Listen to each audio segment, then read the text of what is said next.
Coming up on Citrus TV News, how the inaugural Forever Orange Week is showing students the power of the SU Alumni Network. And people are going bald for a cause at the Kitty Hoynes annual St. Baldrick's Day fundraiser, how they are fighting childhood cancer. Today was a clear, beautiful day in Syracuse, but how long will the sun stick around? I'll tell you in my full weather forecast. Citrus TV News starts right now. This is Citrus TV News live at 6, your campus news leader. America's oldest gun maker is filed for bankruptcy amid calls for gun control across the country. Good evening, I'm Mike Riccardi. And I'm Elissa Candiotti. Thank you for joining us tonight. Remington Outdoor Company filed for bankruptcy on Sunday due to a decline in gun sales. Remington was founded more than 200 years ago in Ilion, New York. Nearly 900 people still work at the Herkimer County facility. The filing allows Remington to stay in business and keep making guns as it figures out how to handle its massive debt. Remington Outdoors says sales in 2017 were just over $600 million, down more than 30% from 2016. Gun sales for many gun manufacturers have been down since President Trump was elected. Remington's reputation was hurt after a Remington gun was used in the Sandy Hook shooting in 2012. The company is facing many lawsuits for its connection to the deadly shooting. The bankruptcy filing comes just a day after March for Our Lives, where hundreds of thousands of people held anti-gun rallies across the country calling for gun control. Syracuse police are investigating a stabbing that happened in the university neighborhood early Sunday morning. Students got an email from DPS just before 3:30 a.m. saying a non-university affiliate was stabbed at 710 Euclid Avenue. In a Facebook post, police say the victim is a 20-year-old man. He was stabbed in the lip, left shoulder, and lower back. His injuries were not life-threatening. Police say the victim was at a party when he got in a fight with men he did not know. Police are continuing to investigate. And SU is piloting a program to make accessing safety resources easier for students. Starting this month, students can download campus emergency contact information directly to their cell phones through Connect Up. All students have to do is text SU Safe to 444-999 and follow instructions. All emergency numbers will be instantly saved to the students' contacts. This week, the Student Alumni Council is hosting a series of events to help bridge the gap between students and alumni. The first ever Forever Orange Week coincides with Syracuse University's 148th birthday for a week-long celebration. Today, students attended the Taco Belt Saying Thank You event and chowed down some tacos while writing postcards and thank you notes to university donors. The event also included giveaways, games, and a visit from Otto. There will be a Forever Orange event each day this week that will allow students to network and get advice. Tomorrow night, the council is hosting an SU Abroad senior reception at the Faculty Center. On Wednesday, seniors are invited to learn how to stay involved at SU following graduation at the Senior SIP in Goldstein. And the week will wrap up on Thursday with the Orange Circle Award ceremony, honoring students and alumni who have helped the community in extraordinary ways. For details on the events, visit news.syr.com. Kathryn Switzer was recently named as this year's commencement speaker. In 1967, Switzer became the first woman ever to run in the Boston Marathon. So what's so significant about this as a commencement speaker this year? Well, the first thing to point out is that she, as you said, was the first female to run in the Boston Marathon. She was a senior here at Syracuse at the time, studying journalism along with English literature, and she really broke barriers. She actually signed up for the race under her initials, KV Switzer, so it sounds very gender neutral, not much suspicion on that matter, but at the same time she got in the race. We actually have a really fascinating image to show up there. I believe we just showed it. We just showed it. So the interesting thing about that image is that she was actually they actually tried to push her off the course. One of the race officials ran on, tried to push her off, but her burly boyfriend was able to get the race official off. She finished the race, and then just a little over 5 years later, she won the New York Marathon. Wow. So breaking barriers. Zach, real quick, is there an official statement from the university? Yes, there is. We have one from Chancellor Kent Syverud. We can see it right here. Her story of determination as a young athlete and her work, has I'm sorry. Here we go. Her story of determination as a young athlete and her work as an advocate for women in sports created much-needed change. Students can take inspiration from her enthusiasm for her sport that has led to a life of remarkable achievement. And Zachary Levine, thanks so much for being here. Thank you. Appreciate it. And Raj Jetty is on campus to give the annual Paul Volcker Lecture in Behavioral Economics. The Stanford professor spoke about his research on big data and how it can be used to reduce inequality and restore the American dream. The Volcker Lecture is presented by the Maxwell School. Upward mobility and give kids across the United States better chances of succeeding. The Volcker Lecture is presented by the Maxwell School each year. A symposium will be held tomorrow in 220 Eggers Hall, featuring 3 young economic scholars. 600 Syracuse students will finally receive their federal scholarships from the Say Yes Syracuse Scholarship Program.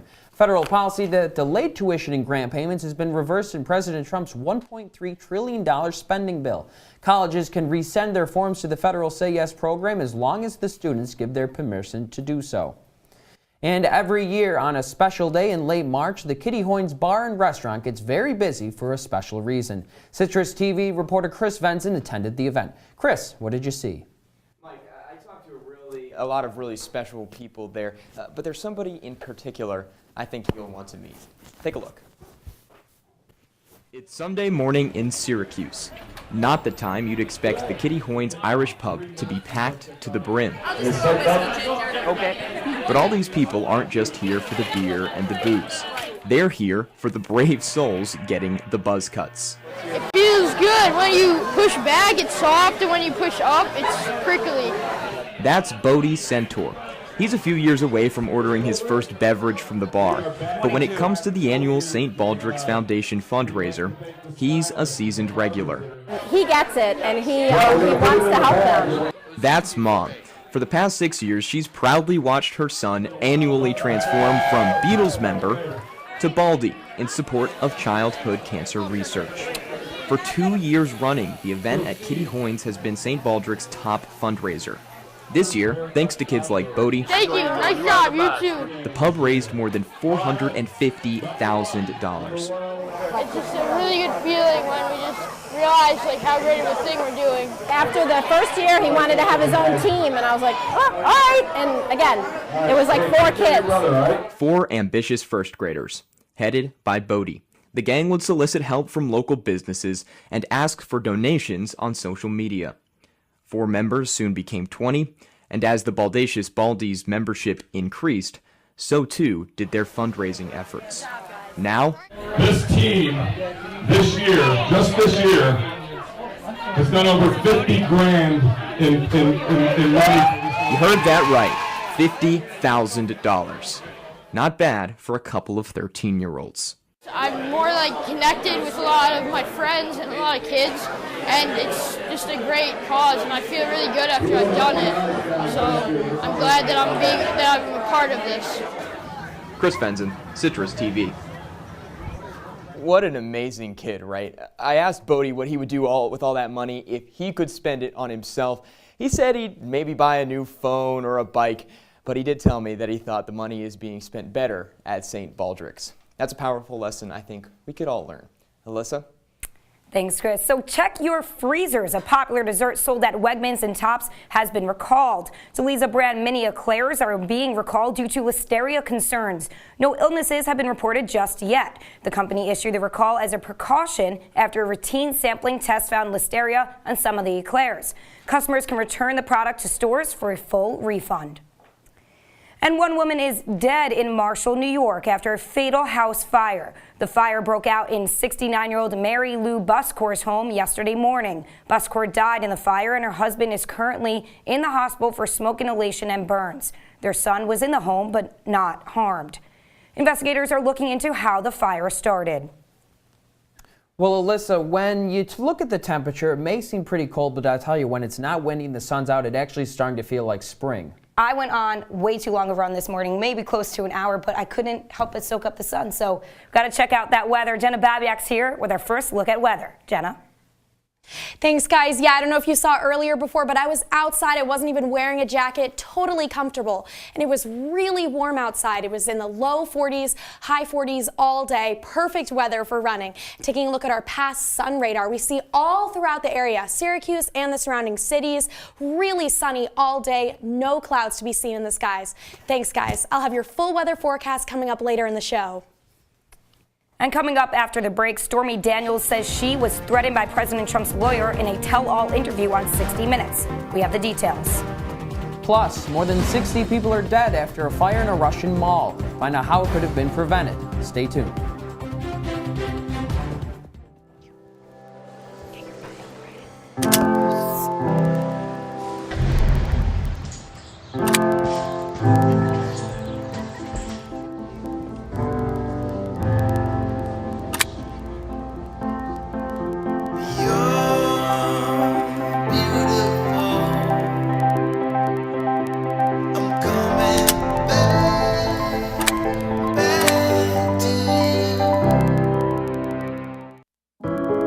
Taking care of a family member can lead to plenty of questions. Fortunately, there's a place to get the answers, for them and for you. Find articles, tips, and tools from experts and others who have been in your place. The Caregiving Resource Center at aarp.org/caregiving. When I was in foster care, I never knew when I would have to move, so I always had my suitcase ready to go. Then one day, I was adopted. My new parents opened their hearts and home to me. My parents cook my favorite breakfast for me every morning. My parents take me on trips I never thought I would go on. They gave me a home and an even better reason to use that suitcase. My parents aren't perfect, but they're perfect for me.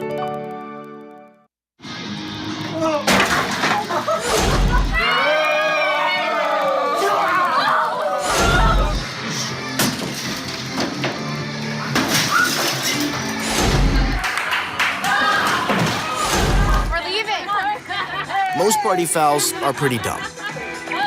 But if you decide to drink and drive underage, you could lose your license and your freedom. Underage drinking and driving. The ultimate party foul. If you see news happening on campus, in Syracuse, or across the nation, call the Citrus TV Newsroom, 315-443-1177, or tweet at Citrus TV News, your campus news leader. The Pulse nightclub shooter's father is reportedly a former FBI informant under criminal investigation. This is according to attorneys in the trial against the shooter's wife, Noor Salman. The shooter's father is currently being investigated for transferring money to Turkey and Afghanistan. Salman's defense team is asking for either a dismissal of charges or a retrial in light of the new information. And just over 22 million viewers gave 60 Minutes its highest ratings in nearly a decade after tuning in last night to catch Stormy Daniels' first televised interview. Daniels allegedly had an affair with now President Donald Trump in 2006. In the interview, Daniels said that she was physically threatened to keep quiet about the affair. Daniels has also hinted that she may have pictures, videos, and emails in her possession from the affair. President Trump is preparing to fire Veterans Affairs Secretary David Shulkin. CNN reports an announcement from the White House could happen sometime this week. Shulkin has been at odds with others in the White House. He has also been criticized for taking government-sponsored travel to Europe last summer. If fired, Shulkin will be added to a long list of people who have left the White House since Trump took office last January. And President Trump is expelling 60 Russian diplomats from the United States after a nerve agent attack nearly killed a former Russian spy in the UK. Along with the U.S., more than 20 countries in Europe have expelled more than 100 Russian diplomats in response to the attack. With these steps, the U.S. and our allies and partners around the world make clear to Russia that actions have consequences. We stand ready to cooperate to build a better relationship with Russia, but this can only happen with a change in the Russian government's behavior. This collection is said to be the largest intelligence officer expulsion in history. Russia denies being involved in the attack and says it will retaliate. 64 people are dead after a Russian shopping mall went up in flames yesterday. According to officials in the Siberian city of Kemerovo, fire exits were blocked and the alarm system was not turned on when the fire started. The mall is under investigation for what is now being called serious violations to their safety measures. It is unknown how the fire was started. 10 people are still missing and 10 others are recovering in the hospital. And protesters are taking to the streets of Barcelona once again after Catalonia's former separatist leader was detained in Germany. Carles Puigdemont was arrested by German officials after spending the last several months in exile. Pro-independence protesters crowded streets yesterday holding Catalonian flags. The region of Catalonia voted to secede from Spain in October. Madrid denounced the election as illegal. Coming up, Facebook is continuing to face questions about their privacy practices. Find out who's leading the investigation after the break. Jenna Babyak will be in studio today to tell you what you can expect for this week's weather. Stay with us.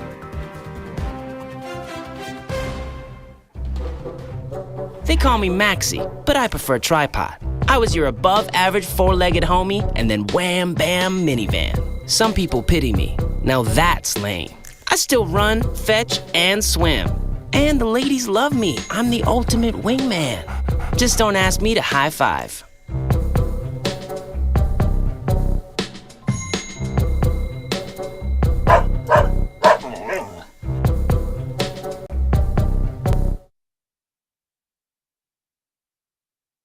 I see you mobbing over her. Let's go. Let's mob. Let's crawl. Let's crawl. Let's crawl. Hey, yo, we mobbing. Come on, girl. Let's crawl. Hey, yo, let's crawl. Hey, yo, let's crawl. Hey, let's crawl. Hey, yo, let's crawl. Here we go. We're gonna go out there in the rain. Gonna get wet. All right, here we go.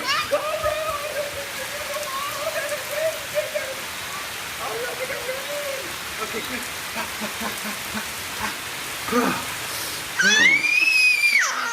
Oh yeah, yes. So much fun. Mwah. Yeah, Dad. We're getting so wet. From the CitrusTV Weather Center, this is SU's most accurate weather forecast. Welcome back to CitrusTV News. Now, looking at the forecast for tonight, it's going to dip below freezing. It's going to be 28 degrees tonight. The sun goes down and the temperatures are dropping a lot, but it's going to be very clear to partly cloudy. And then we're looking at the future radar. We can see that it's really clear all night and then into tomorrow morning. And then we don't see the precipitation coming in until later in the afternoon tomorrow around 3 o'clock, and it's coming in. It's going to be rainy in Syracuse later in the day tomorrow. So looking at your wake-up forecast, it's going to be a bit chilly. It'll be pretty sunny though, so you can expect to see the sun. It'll be pretty warm. And then looking at the day tomorrow though, it's going to be raining later on, but it's going to be really warm, around 47 degrees. So you're going to want like a lighter, warmer rain jacket. It won't be cold at all. And planning your day, it's going to be colder in the morning, getting warmer throughout the day, and staying pretty consistent at night. It's going to be in the low 40s. And then looking at current temperatures in the area, pretty consistent throughout the area with what we're seeing in Syracuse right now. A little warmer down south, but pretty consistent throughout the area. And then just looking at the temperatures this week, we're seeing pretty consistent. It's getting warmer midweek into the weekend. It's going to be colder into next week. On Sunday, it's dipping all the way down to 44 degrees. So take time to look up at the sky tonight. You may see the International Space Station soaring through the sky. The ISS can be seen here from 8:47 till 8:42 p.m. It will be most visible at 8:50 as it passes through the northern part of the sky. Hopefully the clouds won't block the view too much.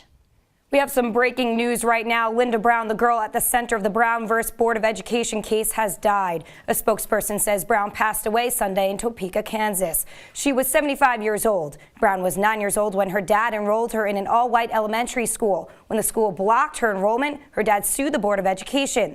The case went all the way to the Supreme Court and ended the landmark decision that separate but equal facilities are inherently unequal.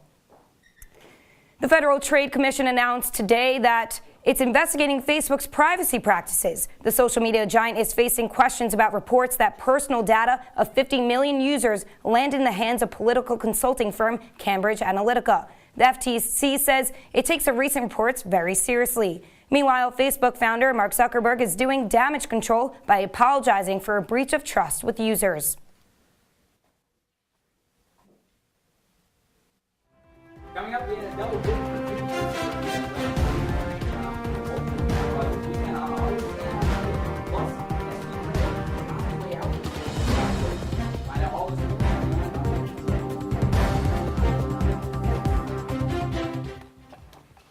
Did you hear about the pony with a sore throat? He was a little horse.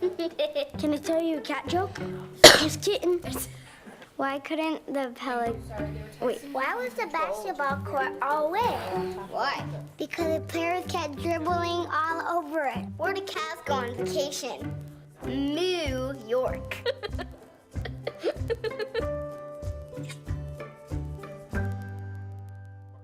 Yeah. They call me Maxie, but I prefer tripod. I was your above-average four-legged homie, and then wham, bam, minivan. Some people pity me. Now that's lame. I still run, fetch, and swim. And the ladies love me. I'm the ultimate wingman. Just don't ask me to high five.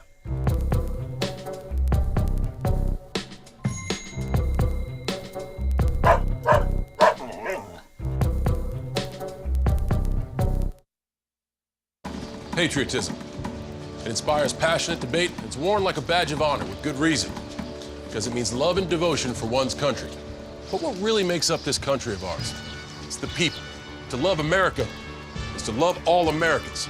This year, patriotism shouldn't just be about pride of country. It should be about love. Love beyond age, sexuality, disability, race, religion, and other labels. Because love has no labels. They said a bottle was just a bottle.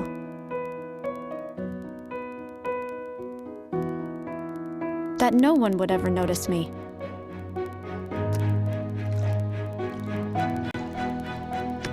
But I knew I could be more. That one day, I would make people smile.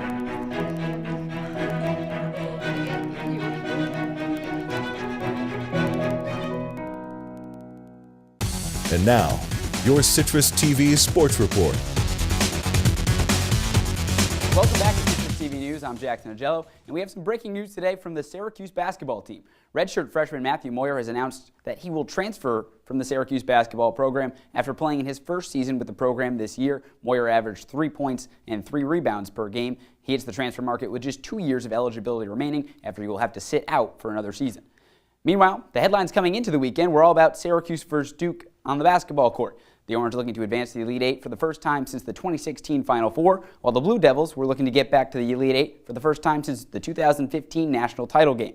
But the Blue Devils cracked the Orange's glass slipper, edging out Syracuse 69-65. The difference makers in this game, well, they were easy to identify. Duke's front court freshman duo, Marvin Bagley III and Wendell Carter Jr., who combined to account for 52% of the Blue Devils' offense. Ty's Battle and Company fought till the end, but SU could not overcome the squad's 16 turnovers. With that, Syracuse's season comes to an end in the Sweet 16 as SU finishes the year 23-14.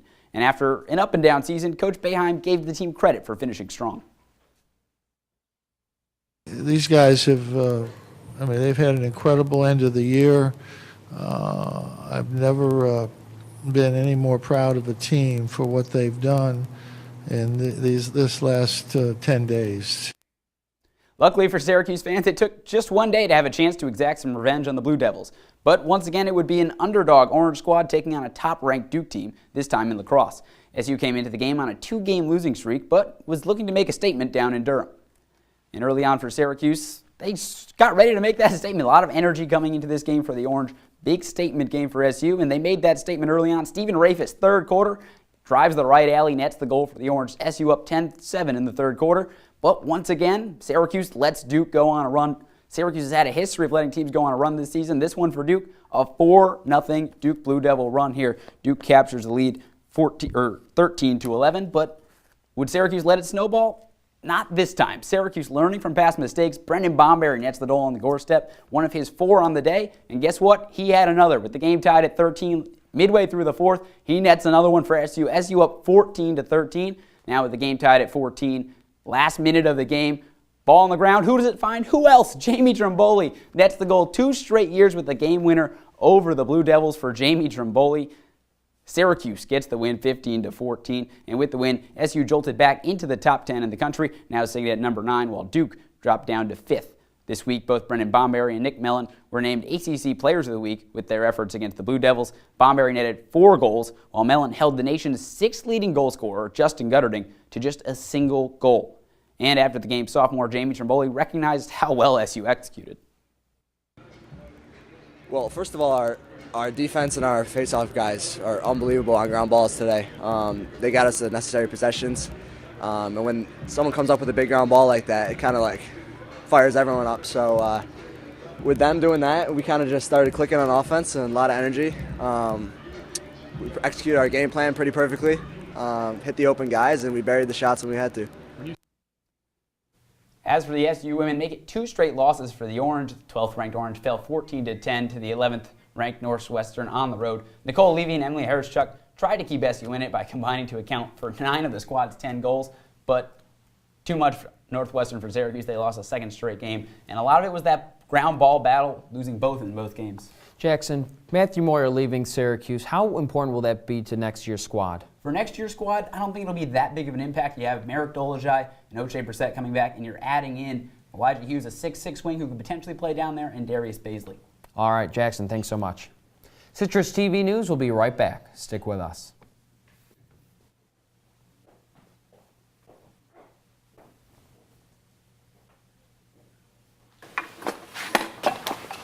Did you hear about the pony with a sore throat? He was a little horse. Can I tell you a cat joke? Just kidding. Why couldn't the Why was the basketball court all wet? Why? Because the players kept dribbling all over it. Where the cats go on vacation? New York.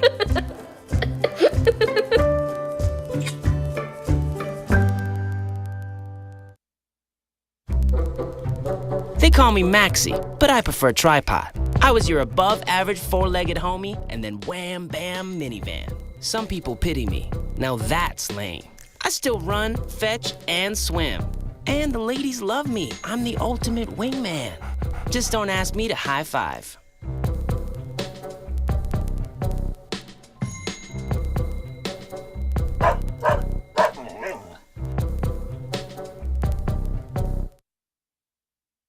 Patriotism. It inspires passionate debate. It's worn like a badge of honor with good reason, because it means love and devotion for one's country. But what really makes up this country of ours? It's the people. To love America is to love all Americans. This year, patriotism shouldn't just be about pride of country. It should be about love. Love beyond age, sexuality, disability, race, religion, and other labels. Because love has no labels. It's gonna be up there. All right, taking a quick look at our 5-day forecast. We're seeing rain for the first part of the week. Tuesday, Wednesday, Thursday, pretty consistent temperatures, high 40s, low 50s, but finally looking into the weekend, we're going to see some sun, so it's going to be nice and warm and sunny.